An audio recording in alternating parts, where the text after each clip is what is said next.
Hi, Rita here with another episode of the Ramblings of a Redheaded Stepchild, and I am going to talk about just a little bit about dieting. Okay, I have a client who came to me a while back, and he trains with me once a week. Well, he had been really heavy and had lost a lot of weight, and then I think his weight had stalled, and so he was doing intermittent fasting, and I understand the concept of intermittent fasting. I'm not well read on it. I've never done it myself. So I just say I don't know a lot about it. But I think what he was doing was a little to the extreme. He was going like a really long time without eating and eating one big meal a day, something like that. And whatever he was doing didn't make sense. And so then his weight had stalled again. So he was coming in to start training.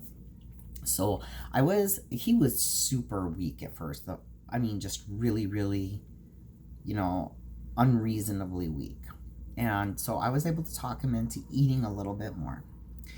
And once he started feeling better, he started feeling better almost immediately. And he started feeling better and feeling stronger and was lifting more weight. And so eventually now he's on back on a regular, a healthy eating basis.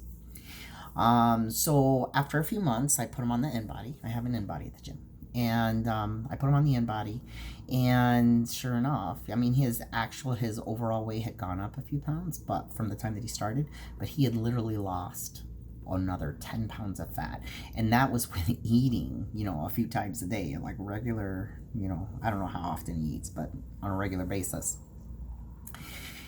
And so it was the perfect time for me to just use that as an example of how, listen, here you were starving yourself all day long, eating one meal, trying to get all this weight off, right?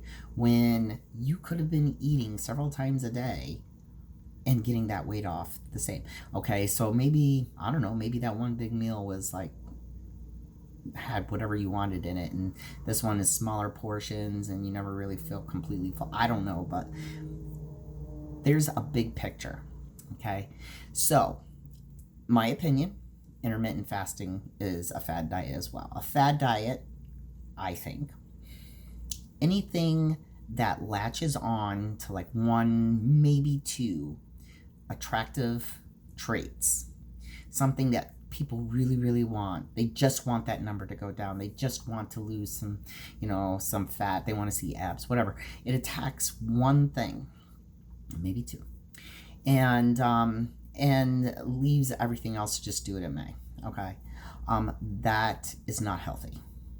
And they tend to just be popular diets. They come and go. Sometimes they linger. Sometimes like keto. Nobody really does keto right anymore. Keto is just no carbs or whatever. And keto actually, from what I remember of it when it first started, was very restrictive for a certain amount of time, and then you started introducing smaller amounts, more and more, into your diet. So anyway, people don't even do that right anymore. So but none of them. So there's all these pieces that go into the big picture, and if any of those pieces are missing, that whole picture doesn't come together. Okay, because how does it work, right? Muscle is built by training, tearing the muscle down, another layer grows over it, then the muscle's a little bit bigger, and you keep doing that, and over time, you can see the difference.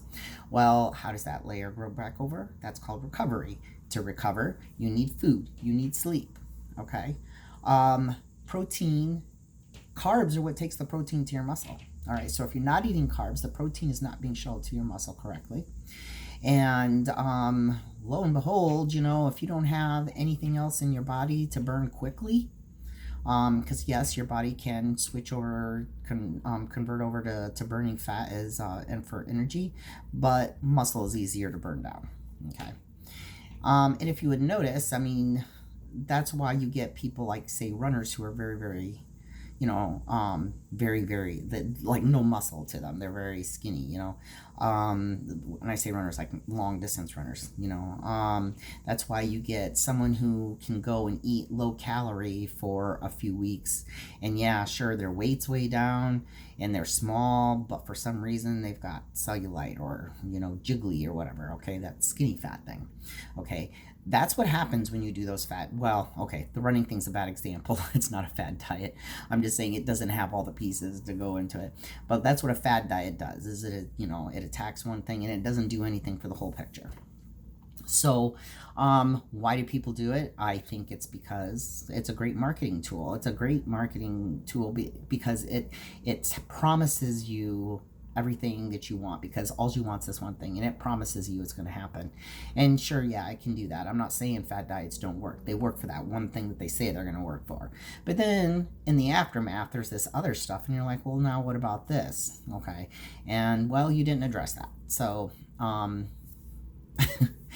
that's why even in bodybuilding, that's why prep takes 16 weeks, or somewhere around there, because you can't just say, okay, I'm only going to eat 500 calories a day and do 2 hours of cardio for the last 3 weeks and be ready for stage. Well, you can just say goodbye to all the muscle. Okay. It just doesn't work that way. It takes time, and people don't want to have to put that time in. They don't want to have to commit to something that takes, a lifestyle change and change of habits and is maybe a little bit uncomfortable almost, I would say probably almost all the time, right? Because if you can't eat everything you want, you have to eat in moderation. I guess some people think that sucks, right? But in the long run, that's how you address everything, and everything comes together, and your body leans out, but you're still putting on muscle, and it'll get to a point where it's at a healthy balance. And that's what it's about, is balance, right? Because then there are times that you want to manipulate things. In bodybuilding, you want to get that fat off, right?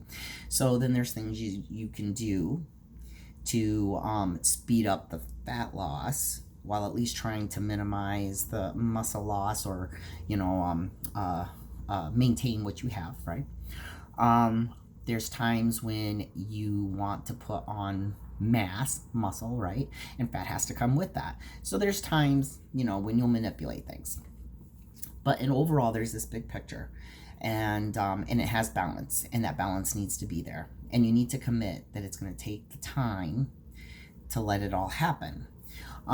So I was just thinking about it because he just recently did that, and he was so surprised by his change, and I get that a lot. I had another client who was doing the no carb thing, and I'm like, listen, just eat this, and it made them so nervous. They were like, I can't eat all these carbs. I'm like, no, just trust me, right? And so they're eating all these carbs, and sure enough, their weight starts dropping, and it's like, oh my god, I could have been eating all this time. Well, yeah. And then sometimes they slip back. Some of my clients stop working with me, and they go back to the old habits, freaks them out, and they go to whatever they thought was easier in the first place. But get informed, find somebody that can help. You don't have to hire a coach. You don't have to be fancy about it. Do a little research.